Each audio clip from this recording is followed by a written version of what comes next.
Hello everyone, Assalamu alaikum. Welcome to our channel Physics with BKS. I am Dr. Babar third year MBBS student. तो जैसे कि आपको पता है कि ये जो है चैनल हमारा ख़ास तौर पे फिज़िक्स के लिए ही है, लेकिन मैंने सोचा कि केमिस्ट्री की जो आपकी न्यू बुक आई है, आई डोंट नो कि जो है ये अभी हार्ड कॉपी में या मार्केट वगैरह में अवेलेबल है, लेकिन इसका PDF जो है आप STB की वेबसाइट से डाउनलोड कर सकते हो। तो मैंने सोचा कि उससे जो है आपका एक ऑर्गेनिक केमिस्ट्री का जो शुरू वाला पोर्शन है वो मैं स्टार्ट करवा दूँ, और टाइम टू टाइम अपनी कन्वीनियंस के हिसाब से। अब इस तरह से नहीं कि सारी केमिस्ट्री भी पढ़ाओ, बायो भी पढ़ाओ। जिस तरह से टाइम मैनेज हो पाएगा तो मैं आहिस्ता आहिस्ता इसकी भी जो है वीडियोस वगैरह वो अपलोड करता रहूँगा, ठीक है।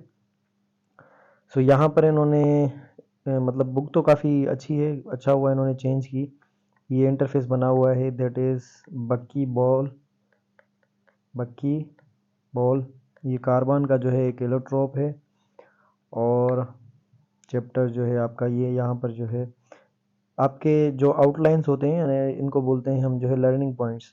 यानी कि चैप्टर के ख़त्म होने के बाद आप इन जो है चीज़ों को एक्सप्लेन कर पाओ। यहाँ पर लिखी हुई हैं चीज़ें कि ऑर्गेनिक केमिस्ट्री की डेफिनेशन क्या है, और डाइवर्सिटी इतनी क्यों है, कोल किस तरह से, बाकी सारी चीज़ें जो है आप खुद से देख लेना। सबसे पहले जो है हमारे पास है इंट्रोडक्शन टू ऑर्गेनिक केमिस्ट्री। तो ऑर्गेनिक केमिस्ट्री होती क्या है और उसकी डेफिनेशन वगैरह क्या होती है, तो ये सारी चीज़ें जो है हम डिस्कस करेंगे, और जो भी चीज़ें इंपॉर्टेंट होंगी तो मैं आपको जो है वो बता दूंगा। अब यहाँ पर क्या लिखा हुआ है, organic chemistry is the study of properties and structure of carbon containing compounds. ये जो है स्टडी है प्रॉपर्टीज़ की और स्ट्रक्चर की, लेकिन किसका? कार्बन का नहीं, कार्बन कंटेनिंग कंपाउंड्स।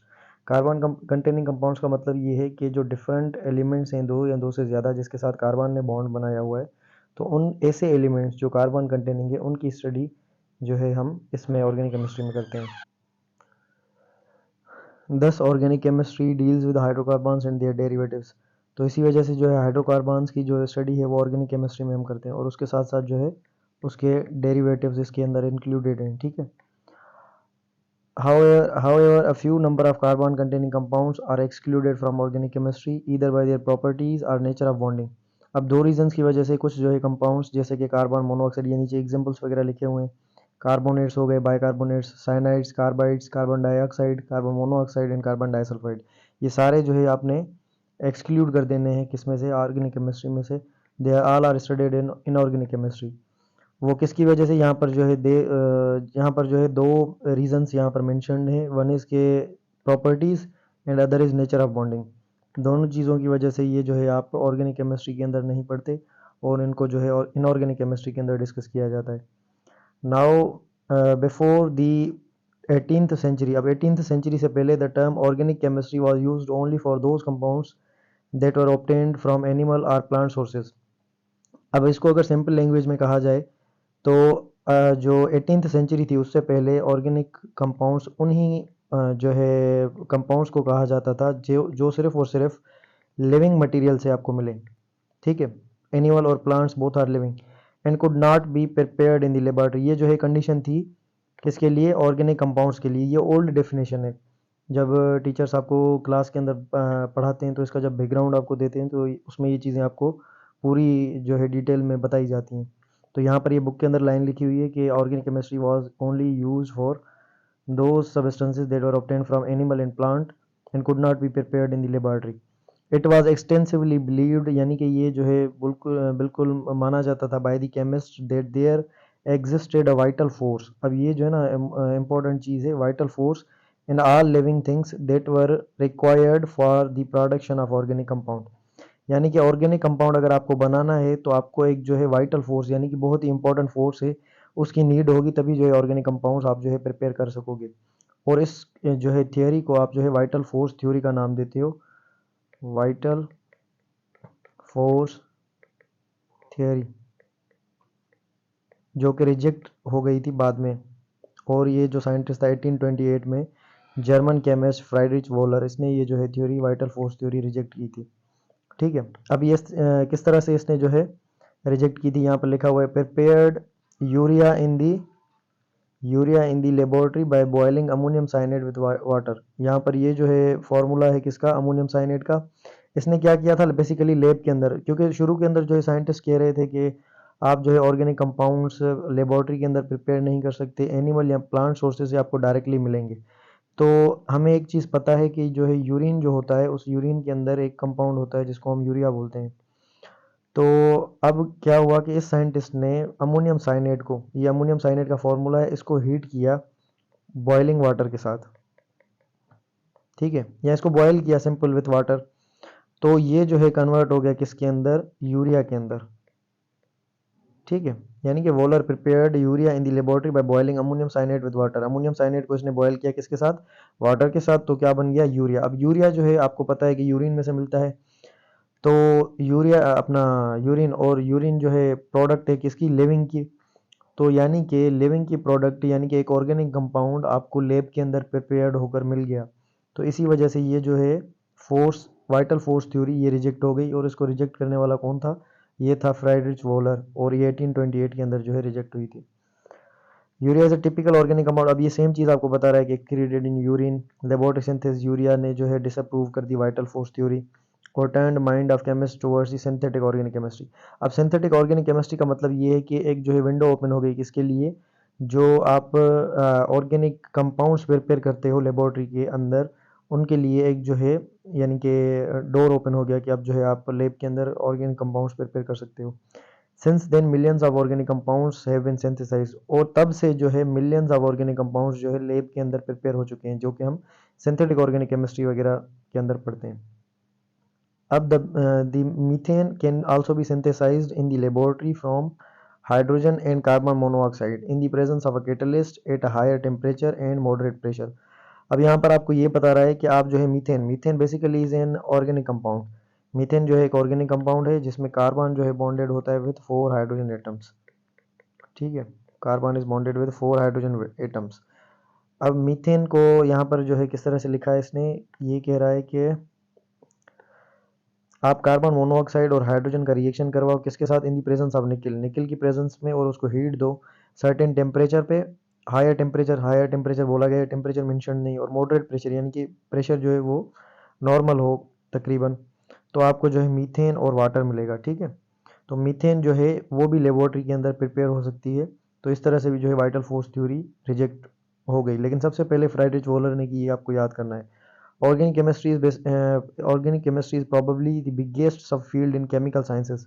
ये केमिकल साइंसेज की सबसे बड़ी जो है वो फील्ड है, recognised as fundamental field for all chemist to study. और ये जो है फंडामेंटल फील्ड है, अगर कोई भी केमिस्ट है तो उसको ये लाजमी आनी चाहिए या पढ़नी चाहिए, ठीक है। It serves as a bridge between chemistry and biology.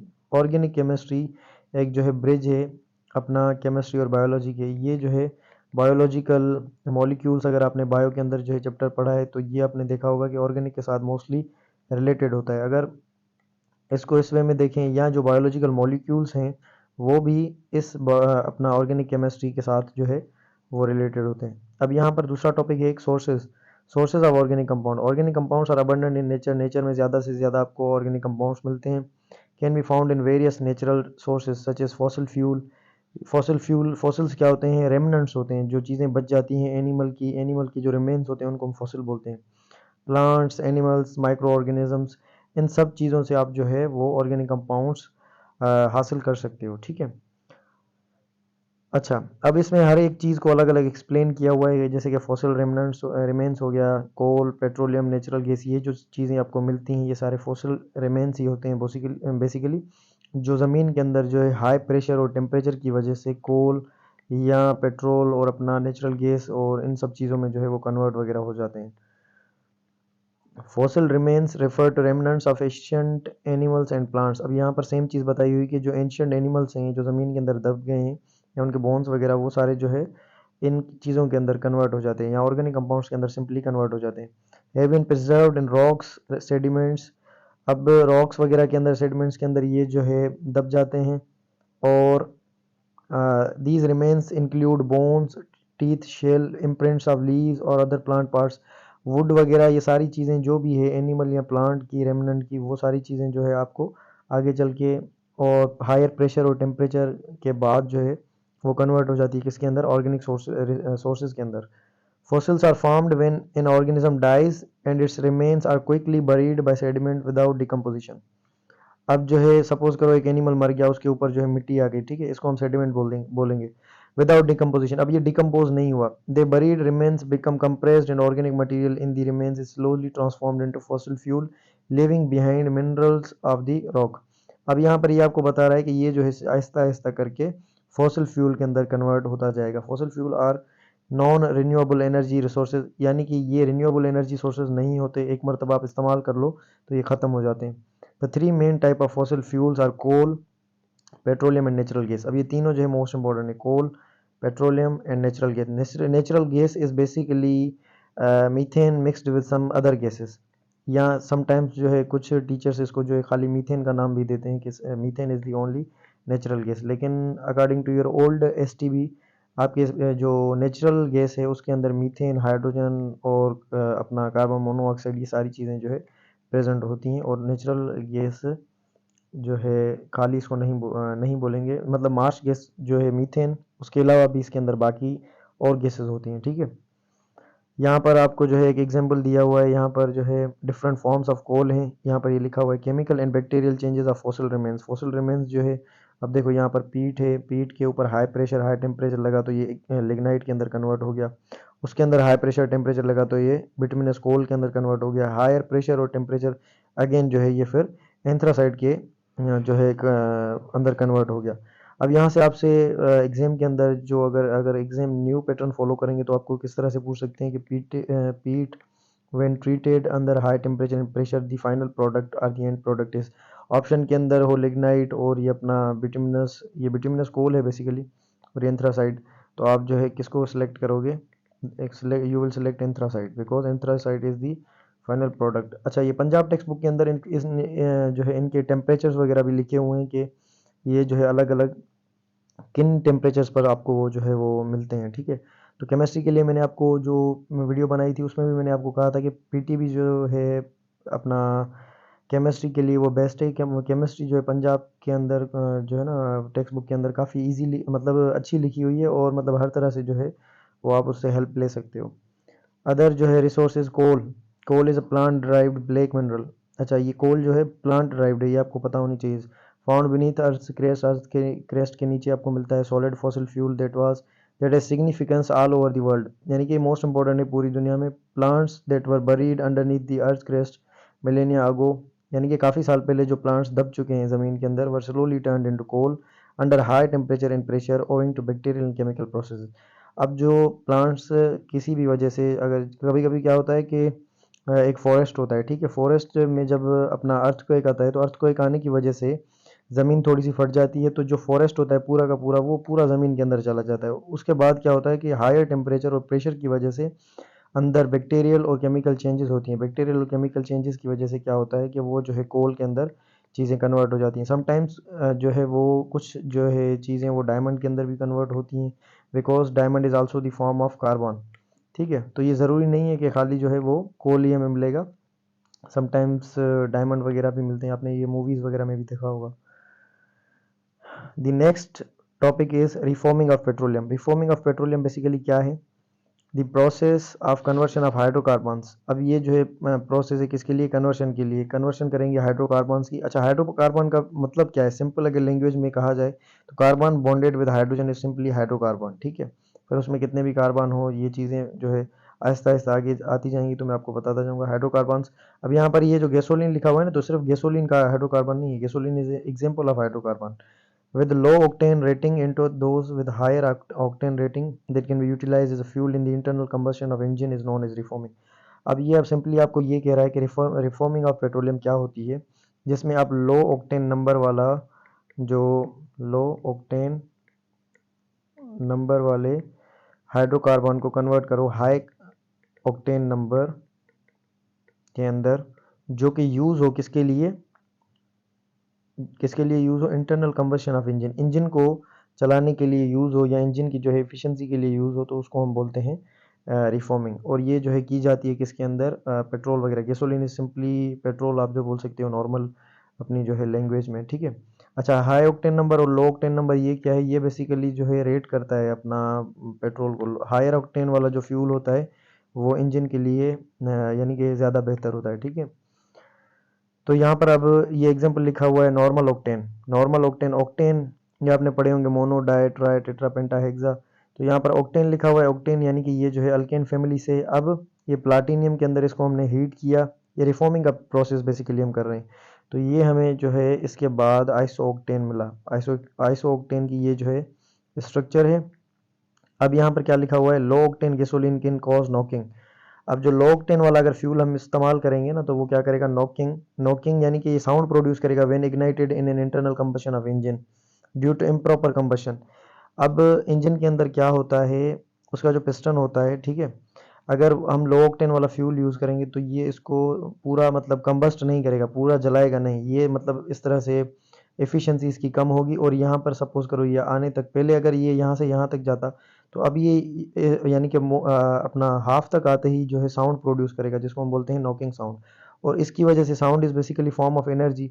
अब जो एनर्जी इसकी कंबशन में जानी चाहिए थी, वो साउंड के अंदर भी कुछ चली गई।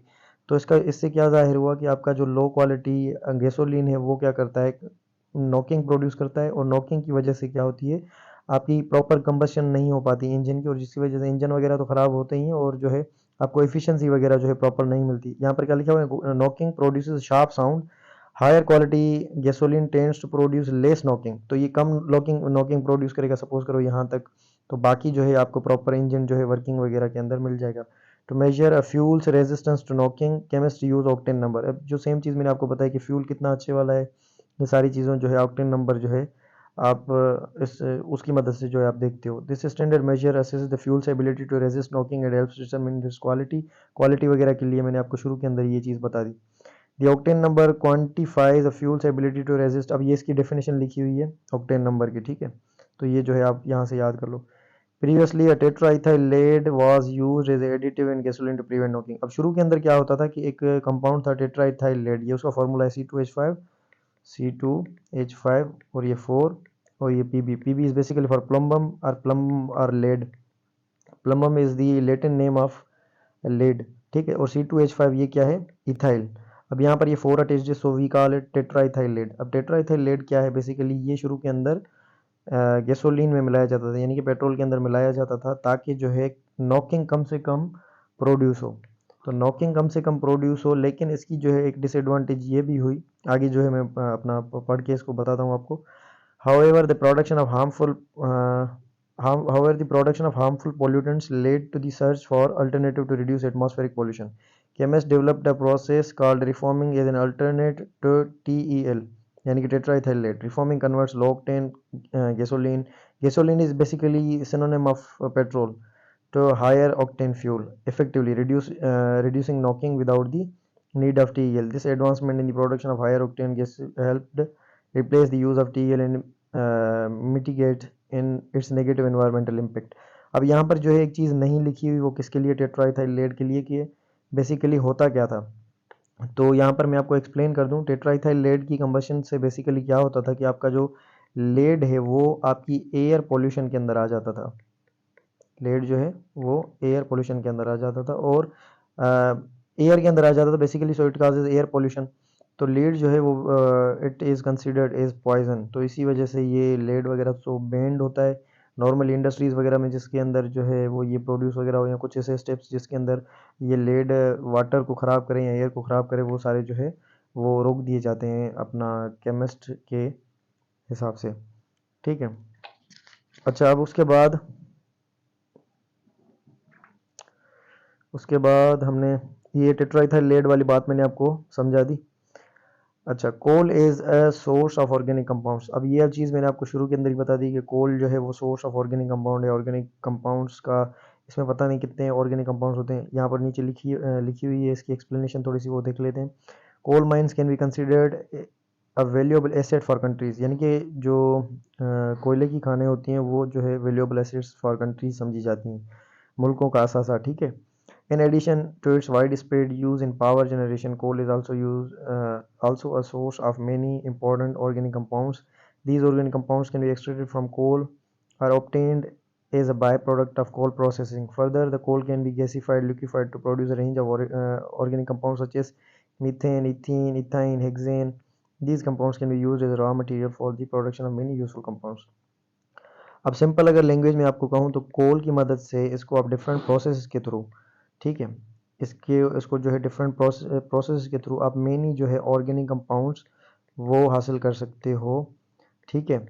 जिस तरह से और कुछ गैसेस वगैरह भी आप हासिल कर सकते हो, जिस तरह से मीथेन हो गया, हेक्सेन हो गया, इथीन हो गई। तो ये सारी गैसेस जो है आप कोल से इनको जो है अपना डिफरेंट प्रोसेसेस से गुजार कर निकाल सकते हो। अच्छा, यहाँ पर मेरा ये दिल तो नहीं कर रहा था कि इस पॉइंट को मैं पढूं, लेकिन पढ़ देता हूँ।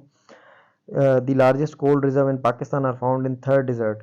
अब यहाँ पर देखो ये कितनी चीज़ बोली गई कि हमारे पास जो है सिंध के अंदर ये थर जो है ये लार्जेस्ट कोल रिजर्वायर है पाकिस्तान के अंदर। Thar Parkar district of Sindh province, Thar coal reserves are considered to be 16th largest in the world, containing approximately 175 billion tons of lignite coal. अब ये जो है 175 बिलियन जो है कोल किसके अंदर मौजूद है, थर के अंदर मौजूद है। फिर भी आप जो है अपना थर के हालात देखें और सिंध के जो है हालात देखें। इसी वजह से ये मुझे पॉइंट नहीं पढ़ना था, लेकिन सोचा कि पढ़ दूं ताकि ये चीज़ पता चले आपको। नेक्स्ट चीज़, अच्छा ये प्रोसेस है जो लिखा गया है डिस्ट्रक्टिव डिस्टिलेशन, ठीक है। डिस्ट्रक्टिव डिस्टिलेशन के बाद जो है आप कोल से डिफरेंट प्रोडक्ट्स ले सकते हो। The process in which coal is heated in the absence of air to produce a range of useful products is known as destructive distillation। अब destructive distillation क्या होती है, जब आप कोल को विदाउट एयर यानी कि गैस वगैरह की सॉरी अपना एयर वगैरह की एब्सेंस में इसको जब आप हीट करो तो आपको जो है वाइड रेंज या जो है डिफरेंट रेंज के जो है कंपाउंड्स मिले, यानी कि काफ़ी कंपाउंड्स मिले। तो आप इसको क्या बोलते हो, प्रोसेस को, इसको आप बोलते हो डिस्ट्रक्टिव डिस्टिलेशन। अच्छा, और एक चीज़ याद रखो, destructive distillation is a chemical process, ठीक है। Destructive distillation is a chemical process and fractional distillation is a physical process. तो regarding MCQ point of view जो है ये चीज़ इंपॉर्टेंट है। The process requires an elevated temperature, typically 400 to 900 degree centigrade in a closed container। अब आपके पास अगर कोल है तो इसको क्लोज कंटेनर के अंदर रखना पड़ेगा, इसको जो है विदाउट एयर इसको रखना पड़ेगा और इसको 400 से लेकर 900 डिग्री सेंटीग्रेड तक इसको टेम्परेचर देना पड़ेगा। तो आपको जो है डिफरेंट प्रोडक्ट्स मिलेंगे। The four principal products of destructive distillation. अच्छा, याद कर लो, डिस्ट्रक्टिव डिस्टिलेशन जब भी आप कोल की करोगे तो आपको जो है 4 मेजर प्रोडक्ट्स मिलेंगे, कोक, कोल टार, कोल गैस, अमोनिकल लिक्वर। अब जो है एक चीज़ मैं आपको बता दूं, 2000 जो है 18 के अंदर ये एग्जैक्टली लाइन आई हुई है बुक से कि when coal is destructively distilled how many products are obtained, four major products are obtained, coke, coal tar, coal gas and ammonia liquor, या अमोनिकल लिक्विड भी इसको हम बोलते हैं। तो ये जो है आपसे पूछ सकता है इन चारों में से कोई तीन आपको बता दे, एक जो है ऑप्शन के अंदर आपसे पूछ ले, तो ये जो है आप चीज़ें अंडर एस्टिमेट मत करें।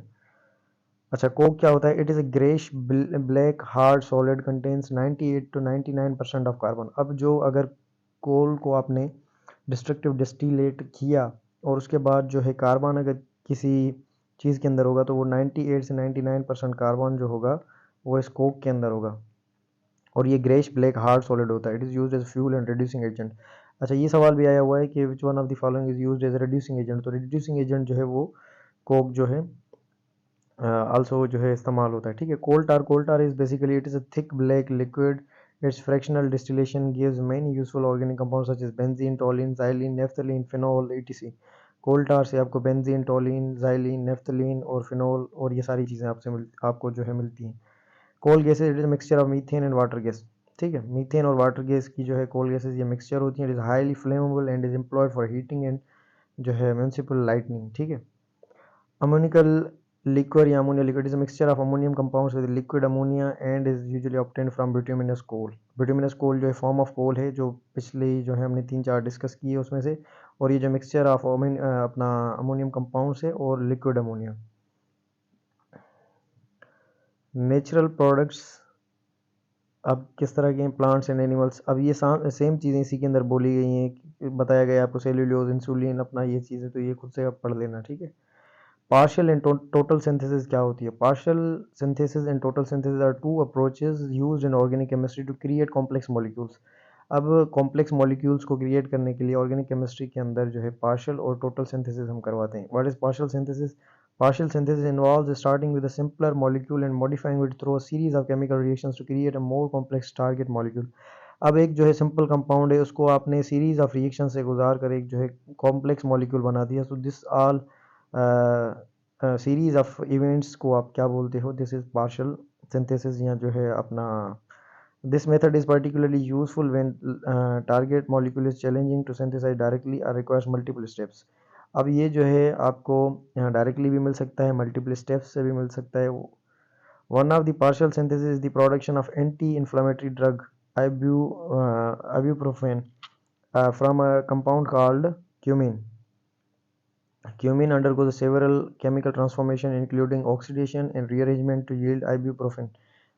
ठीक है, तो आपको बाय अपना पार्शियल सिंथेसिस की मदद से कौन सा कंपाउंड आइब्यूप्रोफेन और ये अपना क्यूमिन से मिलता है, उसके कौन से रिएक्शन होते हैं इसके अंदर? ऑक्सीडेशन होता है, रीअरेंजमेंट होती है, जिसकी मदद से जो है सो अगर आपसे पूछा जाए अपना एमसीक्यूज़ के अंदर, टेस्ट वगैरह के अंदर भी आ सकता है कि ये जो कंपाउंड है ये कहाँ से मिलता है, तो आपने बताना है क्यूमीन, और कौन से स्टेप्स होते हैं इनके अंदर, तो oxidation and rearrangement yield ibuprofen. ठीक है, टोटल सिंथेसिस क्या होती है? Total synthesis involves a building complex target molecule entirely from simple starting material। It requires designing a route that carefully selects and assembles the necessary building blocks। अब ये जो है आपको सिंपल स्टेप से अपना simple organic compound, simple compound से एक जो है कॉम्प्लेक्स बनाना है, लेकिन सीरीज ऑफ इवेंट्स होंगे, केयरफुली आपने हर चीज़ देखनी है और इसके जो ब्लॉक्स होंगे यानी कि हर एक रिएक्शन का जो स्टेप होगा वो आपने ध्यान से देख लेना है। और उसके बाद जो है total synthesis is often used produce natural products और फार्मास्यूटिकल और compounds that are not readily available for the natural sources. अब ऐसी चीज़ें बनाई जाती हैं फार्मा के लिए भी जो कि आसानी से अवेलेबल नहीं होती। For example total synthesis of anti cancer drug. अब जो है ड्रग जो एंटी कैंसर या जो है एंटी कैंसर जो ड्रग्स हैं जो बनाई जाती हैं वो भी किसके लिए अगर बनाई जाती हैं, किस स्टेप के थ्रू, तो आपको पता होना चाहिए कि टोटल सिंथेसिस के थ्रू जो है वो बनाई जाएंगी। ठीक है, अच्छा उसके बाद क्या है? Involves numerous steps to construct the molecule from simple building blocks. ठीक है, और ये इसका टेक्सोल जो है मेरे ख्याल से इसका दूसरा नेम है, और ये जो पेसिलेटेक्सिल जो है इसका नाम है एंटी कैंसर ड्रग का। ठीक है, तो these examples illustrate how partial synthesis modifies an existing compound to create a target molecule with total synthesis। सारी चीज़ें जो है हमने डिस्कस कर ली। अब यहाँ पर थोड़ा सा एक हल्का सा बायोटेक्नोलॉजी का भी बताया गया है कि बायोटेक्नोलॉजी क्या होती है। अब ये जो है ना सेम चीज़ आप ऑर्गेनिक अपना इसके अंदर जो बायोटेक्नोलॉजी वाला पोर्शन है, बायोटेक्नोलॉजी न्यू टेक्स्ट बुक के अंदर भी ये जो है अच्छा इन्होंने लिखा है। बायोटेक्नोलॉजी जो है बायो के अंदर लिखी हुई है, वहाँ पर ये इसको अच्छा सा पढ़ोगे। बायोटेक्नोलॉजी है यहाँ पर आपको बताया गया है कोविड-19 के अंदर वैक्सीन वगैरह प्रिपेयर करने के लिए हेल्पफुल होती है। और यहाँ पर एक चीज़ जो है वो एंटीबॉडीज़ वगैरह के हवाले से बताई गई है जो कि आपको समझ नहीं आएगी, ये केमिस्ट्री का टॉपिक नहीं है, ये अपना बायो का टॉपिक है, जिसमें जो है आपको बताया जाता है कि एंटीबॉडीज़ जो है हमारी बॉडी प्रिपेयर करती है फॉर दी फॉरेन एजेंट्स वगैरह उनको डिस्ट्रॉय वगैरह करने के लिए। अब ये जो different coal types and its uses, coal types और डिफरेंट यूजेस इनके लिखे हुए हैं पीट जिस तरह से है। तो ये इसमें कोल कार्बन कंटेंट कितना होता है 45 to 60%। सबसे ज़्यादा किस में होता है ये आपको पता होना चाहिए, कोक के अंदर। तो ये तो पता होना चाहिए, और उसके बाद अगर क्वेश्चन पूछा जाता है तो इनमें से आपने चेक कर लेना है। ठीक है, तो ये इनके लिए बारे में लिखा हुआ है कि इनकी प्रॉपर्टीज़ वगैरह ये क्या होती हैं, तो ये आप खुद से कर सकते हो। ये परसेंटेज की वैल्यूज़ आपको एग्जाम पॉइंट ऑफ व्यू के हिसाब से याद होनी चाहिए। The term petroleum refers to rock oil और क्रूड ऑयल। अच्छा, पेट्रोलियम यानी कि पेट्रोल वगैरह को आप सॉरी अपना पेट्रोलियम को आप रॉक ऑयल या क्रूड ऑयल बोल सकते हो। अब ये जो मिक्सचर है डिफरेंट चीज़ों की, ये भी जो है अलग होता है। Is a thick black liquid that oozes out from the earth. अब ये ज़मीन से जो काला तेल निकलता है बेसिकली ब्लैक कलर का, तो इसको आप बोलते हो थिक ब्लैक लिक्विड जो निकलता है इसको आप बोलते हो पेट्रोलियम। ठीक है, लैटिन वर्ड पेट्रा से निकला हुआ है, means rock, and oleum means oil. It is a complex combination of alkanes, cycloalkanes, aromatic hydrocarbons. अब ये 3 चीज़ों से बना हुआ है। अगर आपसे एमसीक्यूज़ वगैरह के अंदर पूछे तो आप जो है एमसीक्यूज़ वगैरह के अंदर आपसे पूछे तो आप जो है बता सकते हो साइक्लोअल्केन्स कौन सी चीज़ें, cycloalkanes, aromatic hydrocarbons and alkanes. Cycloalkanes and alkanes both are different things. Petroleum is formed from ancient marine animals that were buried millions of years ago in the earth's crust. अब marine animals जो हैं वो ज़मीन के अंदर दब गए, उसके बाद काफ़ी सालों के बाद क्या बन गया, पेट्रोलियम बन गया. It is use for transportation, power generation, many other purposes. Some important products that are extracted from petroleum includes gasoline, kerosene, diesel, naphtha, paraffin wax. Paraffin wax जो है ना, ये इससे जो है आपकी कैंडल्स वगैरह बनते हैं, ठीक है. और कैंसर, डीजल वगैरह, नेफ्था, ये सारी चीज़ें. नेफ्था इज़ बेसिकली ये जो फिनाइल की टिक्कियाँ वगैरह मिलती हैं, इसके अंदर जो है वो होता है. एम डी गेट के अंदर ये सारा जो है एम डी गेट के अंदर मैंने पढ़ा था, और ये जो है आपको मैं जो समझा रहा हूँ, तो ये एम डी गेट की नॉलेज है. अगर आप अच्छे से पढ़ोगे, क्लास को अच्छे से लोगे, तो ये सारी चीज़ें जो है आप खुद से कर सकते हो.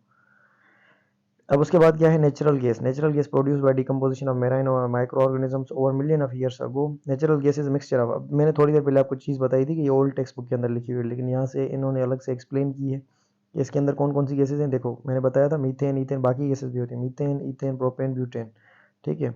और higher composition in natural gases, methane सबसे ज़्यादा होती है, 80 to 90% approximately. Natural gas is more beneficial source of energy than coal and petroleum. Petroleum और कोल से ज़्यादा ये जो है हायर रिसोर्स ऑफ एनर्जी है, ठीक है.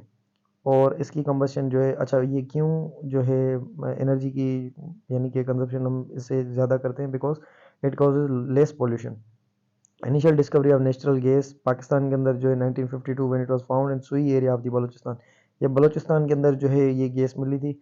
और मज़े वाली बात बताऊं कि जिस एरिया के अंदर ये गैस मिली थी, अभी मेरे ख्याल से उसी के अंदर जो है वो फ़िलहाल गैस वगैरह ये नहीं है, ठीक है. So these are the things. जैसे कि कोल थर से मिलता है, लेकिन थर्मल जो है एनर्जी का वहाँ पर ऐसी कोई चीज़ नहीं हो रही, और जहाँ पर ये गैसेस वगैरह मिली हैं वहाँ पर भी ऐसा कुछ नहीं हो रहा. Subsequently, natural gases deposits were also identified in Khairpur and Kotki districts of the Sindh. अब सिंध के अंदर भी ये चीज़ें मिल रही हैं, लेकिन मिल तो रही हैं, लेकिन जा कहाँ रही हैं ये पता नहीं है. कैरेक्टरिस्टिक्स ऑफ ऑर्गेनिक कंपाउंड्स की कैरेक्टरिस्टिक्स क्या होते हैं. अब ये जो है ना, catenation is the most important characteristics. इस तरह से अगर बोलूँ मैं कि की फीचर है अगर ऑर्गेनिक कंपाउंड्स का, तो वो जो है कैटिनेशन. कैटिनेशन क्या होती है, organic compounds are made up of carbon atoms. Carbon atoms के जो है ऑर्गेनिक कंपाउंड्स बने हुए होते हैं. Carbon is distinctive in its ability to bond covalently with the other carbon atoms in many different ways to form long chains, branch chains, cyclic compounds. This unique property of organic compounds is known as catenation. अब अगर simple language में आपको समझाऊं कि carbon जो होता है ना, बेसिकली आपको पता है कि इसकी वैलेंसी कितनी है, 4. ये 4 बॉन्ड बना सकता है. कार्बन हाइड्रोजन के साथ अगर मैं इसको बॉन्ड बनवाऊं, तो अगर ये हाइड्रोजन के साथ बॉन्ड बना ले तो ये 4 बॉन्ड बना सकता है. लेकिन अच्छा, दूसरे एलिमेंट्स की अगर मैं बात करूं, तो सिलिकॉन वगैरह जिस तरह से हो गया, तो ये 8 बॉन्ड बना सकता है, ठीक है. और अगर दूसरे एलिमेंट्स की, जर्मेनियम वगैरह की, तो ये मेरे ख्याल से जर्मेनियम 4 बनाता है. कार्बन के साथ एक स्पेशलिटी ये है कि कार्बन अगर कार्बन के साथ बाइंड होता जाएगा, so it will keep forming long chains and cyclic compounds, जितने भी आप बनाना चाहो. तो इस स्पेशल प्रॉपर्टी को आप नाम देते हो किसका, कैटिनेशन का. Catenation is the special property of अपना कार्बन, और जिसकी वजह से, कैटिनेशन की ही वजह से millions of the organic compounds जो है वो पॉसिबल हुए. Branch chain, linear chain. अब यहाँ पर देखो ना, ये रिंग चेन्स, ये साइक्लो अपना जो है वो प्रोपेन है, साइक्लोहेक्सेन है, पेंटेन है. तो इस तरह के जो है कंपाउंड्स आपको मिल सकते हैं. Non-ionic nature. Organic compounds are made up of carbons and carbon atom contains 4 valence electrons. It does not have ability to lose or gain 4 electrons. ये क्या करते हैं, शेयरिंग वगैरह से बॉन्ड्स वगैरह बनाते हैं, तो इनके पास ना इलेक्ट्रॉन लूज करने की कैपेबिलिटी होती है, ना गेन करने की, since it requires very high energy. Therefore in contrast with inorganic compounds it forms covalent bonds by sharing electrons. ये जो है भाई अपना शेयरिंग वगैरह से काम चला लेते हैं, ठीक है. अच्छा, सॉल्युबिलिटी वगैरह का क्या सीन है इसके लिए. Solubility of organic compounds can vary widely depending upon the chemical structure in solvent in which they are dissolved. Solubility इनकी वेरी करती है, डिपेंड करता है कि इनकी स्ट्रक्चर क्या है और ये जो है किस चीज़ के अंदर डिसॉल्व किए गए हैं. वाटर सॉल्युबल ऑर्गेनिक कंपाउंड्स जो है वो कौन से हैं, that contain polar functional group. जिसके अंदर पोलर फंक्शनल ग्रुप होगा वो जो है वाटर में डिसॉल्व होंगे, जिस तरह से हाइड्रोक्सिल ग्रुप हो गया, कार्बोक्सिल ग्रुप हो गया, ठीक है. अब ये these are the functional groups tend to soluble in water due to available to form hydrogen bonds. अब ये हाइड्रोजन बॉन्ड्स, अब अच्छा ये रीज़न क्या है कि OH और ये जो COH ये जो है वाटर में डिजोल्व होते हैं because they form hydrogen bonds. Hydrogen bonds, इसको इस तरह से लिख लेते हैं। With water, for example, ethanol and acetic acid are both water soluble organic compounds. Non-polar non-polar organic compounds क्या होते हैं? Non-polar organic compounds such as hydrocarbons generally have low solubility. अच्छा, इनकी solubility low होती है, ये आपको चीज़ पता है। Soluble in non-polar solvents like hexane diethyl ether. अब non-polar में dissolve होगा, ठीक है। For example, hexane and toluene are non-polar organic compounds that exhibit poor solubility in water but readily dissolve in non polar solvents. अब ये जो है अपना कौन से दो कंपाउंड, हेक्सेन और टोलिन, ये जो है डिजॉल्व नहीं होते ऑर्गेनिक अपना पोलर के सॉल्यूशन के अंदर, लेकिन ये जो है आप नॉन पोलर सॉल्यूशन के अंदर इसको डिजॉल्व कर सकते हो। इनकी मेल्टिंग और बॉइलिंग पॉइंट लो होती है। Organic compounds in comparison to inorganic have lower melting and boiling point. This is due to comparatively weak intermolecular forces found in these molecules. अब अच्छा, इनमें जो है अपना फोर्सेस वगैरह भी कम होती हैं। They exist as gases, liquids और सॉफ्ट सॉलिड्स। सॉरी। फ्लेमेबिलिटी, अच्छा फ्लेमेबिलिटी क्या है? The majority of organic compounds are combustible, यानी कि ज़्यादा से ज़्यादा जो ऑर्गेनिक कंपाउंड्स हैं या most of the organic compounds हैं दे आर कंबस्टेबल, यानी कि उनको जो है आग आसानी से लग सकती है। Readily react with oxygen to form carbon dioxide and water. अच्छा याद कर लो, ऑर्गेनिक कंपाउंड जो बर्न होगा ना, वो कार्बन डाइऑक्साइड बनाएगा, हाइड्रोजन बनाएगा और एनर्जी देगा। ये तीन चीज़ें कॉन्स्टेंट है। Thereby releasing heat. As a result most fuels are organic such as wood, coal, ये सारी चीज़ें जो है चलती हैं और ऑर्गेनिक हैं। Burning of organic compound provide heat energy, ये जो हीट एनर्जी प्रोवाइड करते हैं। The combustion reaction for methane shows, methane को हमने ऑक्सीजन की प्रेजेंस में बर्न किया, ये भाई हमारा कार्बन मोनोऑक्साइड, ये अपना वाटर, और इसके साथ साथ जो है हीट एनर्जी। अच्छा रिएक्टिविटी क्या है? रिएक्टिविटी इनकी स्लोअर होती है, स्लोअर रेट दी है आयोनिक कंपाउंड। अच्छा इनको आयोनिक के साथ अपना कंपेयर किया गया है, क्योंकि ये थोड़ा सा इनसे चेंज है। आयोनिक जो है वो रिएक्टिविटी वगैरह उनकी डिफरेंट होती है, और ये उनको एक जो है पैरामीटर रख के जिस तरह से हम जो है किसी चीज़ को कंपेयर करते हैं तो कंपेयर किया गया है। तो accelerate the reaction the general require heating, mixing, catalyst. Reaction के लिए ऑर्गेनिक कंपाउंड्स क्या क्या चीज़ें रिक्वायर करते हैं? एक तो हीट होनी चाहिए, और जो है मिक्सिंग यानी कि उसके अंदर अगर कोई ऐसी चीज़ ऐड वगैरह करनी है, और कैटलिस्ट जो कि हेल्प करे रिएक्शन को फास्ट अप करेगा, तेज़ करेगा, ठीक है। Isomerism is a characteristic. अब आइसोमेरिज्म क्या होता है? ये जो है रिवीजन के लिए, अगर आप पहली मर्तबा सुन रहे हो, अगर आपको थोड़ा बहुत आइडिया होगा तो आप जो है पढ़ लोगे तो समझ जाओगे, ठीक है। लेकिन अगर आपको बिल्कुल ही आइडिया नहीं है या पहली मर्तबा सुन रहे हो, तो ये सारी चीज़ें तो नहीं, मैं हर चीज़ तकरीबन एक्सप्लेन कर रहा हूँ। So if you are even listening for the first time तो आप जो है ईजिली समझ सकते हो। लेकिन this is for revision, some sort of revision and for the MD CAT student, E CAT also, क्योंकि ई कैट जो है केमिस्ट्री वगैरह ई कैट वालों के लिए भी है। आइसोमेरिज्म क्या होता है? Is characteristic of organic compounds where अपना compounds with same number of atoms can arrange those atoms in different ways. Same atomic number but different जो है स्ट्रक्चर्स, अगर एटम अपने आप को अरेंज करे तो इसको हम बोलते हैं आइसोमेरिज्म। आइसो यानी कि सेम। अब देखो नॉर्मल ब्यूटेन है, आइसोब्यूटेन है, आइसोब्यूटेन और नॉर्मल ब्यूटेन। अच्छा मैं आपको इजीली जो है एक समझाऊं, ठीक है। 1 2 3, अब ये 3 कार्बन है, 3 कार्बन अपना 4, अगर ये 4 कार्बन है तो इसको मैं नॉर्मली बोलूँगा क्या? नॉर्मल ब्यूटेन, स्ट्रेट चेन है। तो अगर मैं इसको इस तरह से लिख लूँ, इसको मैं सेकंड लास्ट कार्बन पे लगा दिया, अगर मैं इस चेन को सिलेक्ट करूँ 1 2 3, और देखो यहाँ पर यहाँ से काउंट करो 1 2 3, तो ये क्या है? सेकंड लास्ट कार्बन है। तो जब भी सेकंड लास्ट पर कार्बन पर कोई चेन अटैच होती है तो उसको हम नाम देते हैं क्या? उसको हम नाम देते हैं आइसो, आइसो, और इसको बोलेंगे आइसोब्यूटेन या आइसोब्यूटाइल, आइसोब्यूटाइल। अच्छा पॉलीमराइजेशन क्या होती है?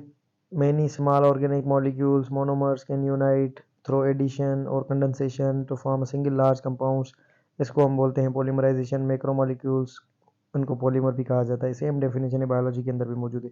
छोटे छोटे मॉलिक्यूल मिलकर बड़े बड़े मॉलिक्यूल बना लें तो इस सारी चीज़ों को क्या बोलते हो आप? पॉलीमराइजेशन। और जो छोटी चीज़ें होंगी या सब यूनिट्स होंगे उनको बोलोगे मोनोमर, जो बड़ी चीज़ें होंगी उनको बोलोगे पॉलीमर।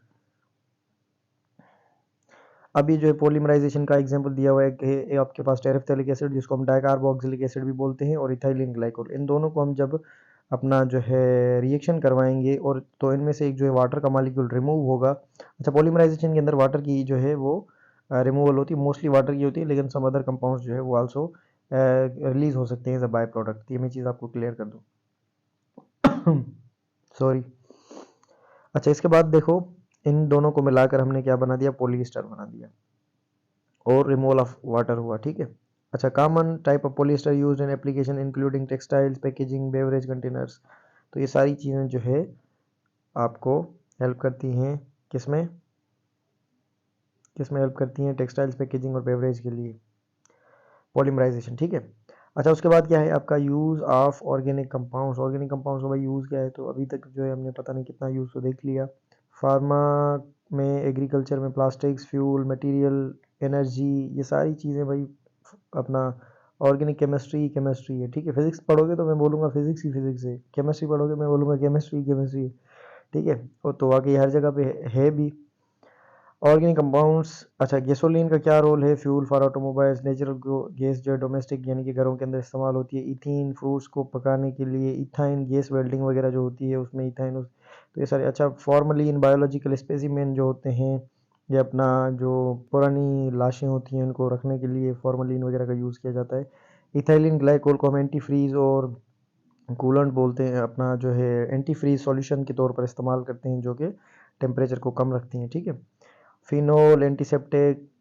अच्छा, एंटीसेप्टिक और ये आपकी जो इंक होती है ना, इंक इंक के अंदर आपने देखा होगा एक अच्छी, मतलब अच्छी तो नहीं, किसी को अच्छी लगे किसी को बुरी लगे, मतलब एक पिक्यूलर जो है एक फ्रेग्रेंस होती है इंक के अंदर, जो पुरानी डब्बी वाली इंक होती है उसको अगर आप स्मेल करोगे तो उसके अंदर ये जो स्मेल होती है वो that is because of phenol, ठीक है। और ये केमिस्ट्री हमें मना करती है कोई कोई भी चीज़ टेस्ट ना करो उसको, मतलब अगर कोई ऐसा केमिकल है उसको हाथ मत लगाओ, उसको टेस्ट मत करो और जो है उसको इस तरह से स्मेल ना करो, ठीक है। पता चले कि जो है देखते ही देखते खैर छोड़ो इन सबको। अब उसके बाद क्या है, new allotropic form of carbon, बक्की बॉल। अब बक्की बॉल जो शुरू के अंदर मैंने आपको बताया था ना, वही बक्की बॉल है यहाँ पे। It has been known for the century that pure carbon exist in two allotropes. अब 2 सदियों से बात चली आ रही है कि कार्बन जो है 2 फॉर्म्स के अंदर एग्जिस्ट करता है। एक जो है डायमंड है और दूसरा ग्रेफाइट है। डायमंड जो है Richard Smalley and Harry Kroto introduce new allotrope of carbon. अब ये दोनों ने मिलकर जो है एक चीज़ बताई कि 60 कार्बन वाला जो है एक चीज़ है, इनको एक बड़ी चीज़ मिली थी, जिस तरह वो आपने वो मीम देखा होगा कि मालिक एक बड़ी चीज़ आता है, तो ये बड़ी चीज़ इनको क्या मिली थी कि ये बक्की बाल इन्होंने डिस्कवर किया था। Shape of this newly discovered form of carbon was similar to geodesic dome developed by the American architect अपना scholar Richard Buckminster फ्यूलर।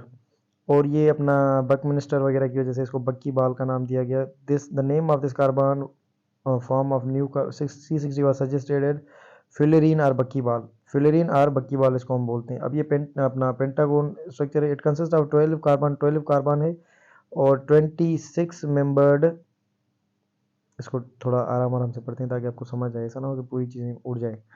It consist of 12 5 membered ring, यानी कि 12 पेंटा कार्बन स्ट्रक्चर्स हैं, रिंग रिंग वाली, और 26 membered ring structure, यानी कि 12 5 membered ring और 26 membered ring. Structurally each pentagon is surrounded by hexagon. हर जो है पेंटागोन, पेंटागोन का मतलब क्या है, जिसकी 5 एंगल्स हो। हेक्सागोन का मतलब क्या है, जिसकी 6 एंगल्स हो, यानी कि एक पेंटागोन हर तरफ से हेक्सागोन से सराउंडेड है, एक केज की तरह, एक पिंजरे की तरह। अब देखो यहाँ पर ये एक जो है एक अपना क्या बनाया हुआ है, पेंटागोन। अब यहाँ पर देखो एक हेक्सागोन आ गया, ये दूसरा हेक्सागोन आ गया, तीसरा हेक्सागोन आ गया, ये चौथा हेक्सागोन आ गया, ये पांचवा हेक्सागोन आ गया। भाई इसको तो जकड़ ही लिया, आप क्या करोगे इसको। Forming a hollow cage like structure, bucky ball are hollow sphere made up of carbon atoms that have a diameter of approximately 1 nanometer. 1 nanometer बहुत छोटा सा, छोटी चीज़ है, बिल्कुल बड़ी चीज़ नहीं है, जो शुरू के अंदर बोला, ठीक है। इनको लग रहा था बड़ी चीज़ है। They have a high tensile strength and exhibit high degree of stability with a melting point of 2800 degree तक इसकी मेल्टिंग पॉइंट है, क्योंकि ये कॉम्पैक्ट स्ट्रक्चर है ना, इसी वजह से इसकी जो है अपना स्टेबिलिटी ज़्यादा है और जो है इसकी बॉइलिंग पॉइंट सॉरी अपना मेल्टिंग पॉइंट भी ज़्यादा है। तो ये चीज़ समझ लो, क्योंकि एक 1 नैनोमीटर की स्ट्रक्चर है, उसके बाद एक पेंटागोन, उसके ऊपर जो है पिंजरे की तरह जो है 6 हेक्सागोन लगे हुए हैं, तो इसको जो है बिल्कुल ही छोटा और कॉम्पैक्ट बना देंगे, तो ये तो भाई स्टेबल तो होगा ना।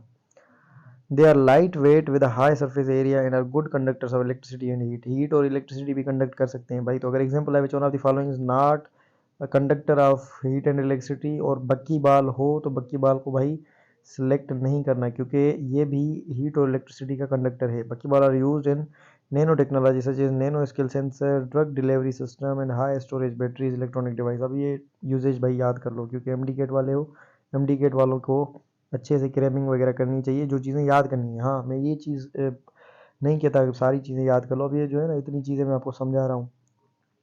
अगर ऑनेस्टली पूछो तो मैंने ये जो चैप्टर है एमडी गेट के बाद अभी तक नहीं पढ़ा, ना इसको मैंने रिवाइज किया है, ना मैंने इसको देखा है, और जो है ना अभी जो है तैयारी करके मैं आपको पढ़ा रहा हूँ। जस्ट मैं देखता जा रहा हूँ, मुझे जो अपने अपने कॉन्सेप्ट्स याद हैं उस टाइम के, वो मैं आपको बताता जा रहा हूँ। तो आप भी कम से कम ऐसा तो पढ़ो कि कम से कम जब आप यूनिवर्सिटी के अंदर जाओ तो एटलीस्ट यू में आल्सो डिलीवर लेक्चर्स। ऐसा ना हो कि आप जो है जाते ही बोलोगे भाई जान छूटी, शुक्र है। पता होनी चाहिए चीज़ें, नहीं भी पता हो तो खैर है, कोई मसले वाली बात नहीं है, ठीक है। चलो let's now start functional group. Large number of organic compounds considered to be derivative of hydrocarbons. अब इसको जो है ना सिंपल इंग्लिश में कहानी की तरह समझा दो। अब जो है ऑर्गेनिक कंपाउंड्स बहुत ही बन गए, ठीक है, काफ़ी बन गए। इंसान, हजरत आदम अलैहिस्सलाम है, इंसान काफ़ी बन गए। अब इंसानों को पहचाने कैसे? कोई हमने क्या किया, कास्ट सिस्टम बना दिया, ट्राइब्स बना दिए, भाई ये इस कबीले से है, इसकी ये जो है कास्ट है, ये इस तरह से।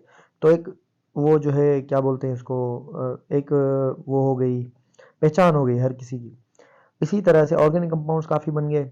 अब जो नाम देने वाले थे वो भी कंफ्यूज, जो डिस्कवर करने वाले थे वो तो बेचारे गए डिस्कवर करके, बाकी साइंटिस्ट के ऊपर छोड़ के। अब बाकी चीज़ें, बाकी जो बचे हैं वो क्या करें? तो उनके लिए उनको आइडिया ये आया कि हम क्या करते हैं, क्योंकि ऐसे ऐसे आहिस्ता आहिस्ता चीज़ें हुई ना। Functional group is basically face of organic compound. जैसे कि हर पर्सन का एक चेहरा होता है ना, चेहरे से आप पहचानते हो आदमी को। फंक्शनल ग्रुप भी हर ऑर्गेनिक कंपाउंड का हर ऑर्गेनिक कंपाउंड का एक किस्म का चेहरा होता है। आप देखकर बाकी जो उसके जैसे कंपाउंड्स होंगे उनकी आप प्रॉपर्टीज डिटरमिन कर सकते हो। तो फंक्शनल ग्रुप यहाँ पर बताएगा, functional group is a specific group of atoms with in a molecule that is responsible for unique chemical properties and determines it's characteristic reaction. कोई भी जो है ग्रुप कौन सा रिएक्शन करेगा, ये फंक्शनल ग्रुप देखकर आपको पता चल जाएगा। हर ग्रुप की अपनी अपनी रिएक्शंस होती हैं, सारी प्रॉपर्टीज होती हैं। इस तरह से ये सारी जो है कहानी ये यहाँ पर लिखी हुई है। Compounds having a same functional group behave alike. जिनका फंक्शनल ग्रुप सेम होगा भाई वो सेम तरीके से रिएक्ट करेंगे, बिलोंग टू सेम फैमिली, और एक ही जो है इनकी फैमिली है। For example alcohol is a class of organic compound and all the members of this पजेज hydroxyl group. Alcohol में सारों में OH भाई लाजमी है, कार्बोक्सिलिक एसिड में सारों में COH लाजमी है, ठीक है। ईथर के केस में ROR लाजमी है, ठीक है। ऑक्सीजन ये इस तरह से ये लाजमी है। Some common functional groups and corresponding. अब ये जो है ना इसके अंदर दो इमेजेस ऐड नहीं हो रहे थे। ऑलमोस्ट ये सारा चैप्टर आपका कंप्लीट हो गया। इसके बाद जो समरी थी और एक आध छोटा कोई होमोलॉगस सीरीज वगैरह का कोई नाम था, होमोलॉगस सीरीज वगैरह छोटा सा पैरा लिखा हुआ है, वो आप वहाँ से पढ़ लेना, ठीक है। यहाँ पर ऐड इसके अंदर 10 इमेजेस से ज़्यादा ऐड नहीं हो रही थी, वरना मैं वो भी आपको क्लियर करवा देता। तो ये था आपका क्विक रिवीजन 48 मिनट्स के अंदर जो है कंप्लीट चैप्टर आपका फॉर न्यू, यहाँ पर तो मैं लिख लूँ new STB chemistry for class enter. अब जो बच्चे मुझे बार बार मैसेज करते हैं कि सर आपको बायो नहीं आती या केमिस्ट्री नहीं आती, तो उनको ये केमिस्ट्री का तो जवाब मिल गया होगा। और कुछ कॉम्प्लीमेंट्स भी आते हैं, सर आपकी फिजिक्स ऐसी है तो बायो किस तरह से होगी। तो बायो जब मैं आपको पढ़ाऊँगा तो वो आपको वहाँ से आइडिया हो जाएगा, ठीक है। बाकी थैंक्स फॉर योर सपोर्ट। अल्हम्दुलिल्लाह से हमारे जो है 1K सब्सक्राइबर भी क्रॉस हो गए हैं, और वी आर मूविंग अहेड। इंशाल्लाह जो है हम आहिस्ता आहिस्ता, मैं खुद भी मेहनत करता हूँ, टाइम निकालता हूँ आपके लिए, चीज़ें बनाता हूँ, तो आहिस्ता आहिस्ता मैं करता रहूँगा मज़ीद। और आप सबकी इसी तरह से सपोर्ट प्यार बनाए रखें, ठीक है। और जो चीज़ें आपको अच्छी ना लगे वो क्लियर जो है आप बता दिया करें कि कमेंट्स के अंदर, मैसेज के अंदर। और व्हाट्सअप के अंदर प्लीज़ जो है वो कॉल ना करें काइंडली। व्हाट्सअप के अंदर जब आप कॉल करते हो ना तो फिर मेरा दिल करता है ब्लॉक कर दूँ। वैसे आपने देखा होगा कि रात का टाइम हो, दिन का टाइम हो, आप जब भी मैसेज करो मैं आपको ऑलमोस्ट जवाब दे देता हूँ। अगर एक मरतबा मिस हो भी जाता है तो आप दोबारा अगर मैसेज करते हो या देर सवेर में आपको जवाब दे देता हूँ। लेकिन बार बार किसी को कॉल करना, अगर वो किसी चीज़ में बिज़ी है, उसकी अपनी भी कोई लाइफ है भाई, तो ये काइंडली ना करें, ठीक है। बाकी मेरी तरफ से best wishes, wish you all the very best. अच्छे से मेहनत करें, पढ़ाई करते रहें। कोई भी चीज़, किसी भी चीज़ के लिए अगर आपको प्रॉब्लम हो, कोई मटेरियल चाहिए, PDF वगैरह हर चीज़, तो आपको मेरा ग्रुप है MD CAT विद BKS, उसके अंदर हर चीज़ मिल जाएगी। उसकी लिंक जो है डिस्क्रिप्शन के अंदर मौजूद है, आप वहाँ से जो है वो ग्रुप ज्वाइन कर सकते हो। और ये जो है किसी सिंध स्टूडेंट के लिए, पंजाब के लिए ग्रुप नहीं है, ये जो है पूरे प्रोविंसेस के लिए ग्रुप है जो भी MD CAT क्लियर करना चाहते हैं। सो इन द लास्ट मैं यही कहूँगा, wish you all the very best. अल्लाह हाफिज़।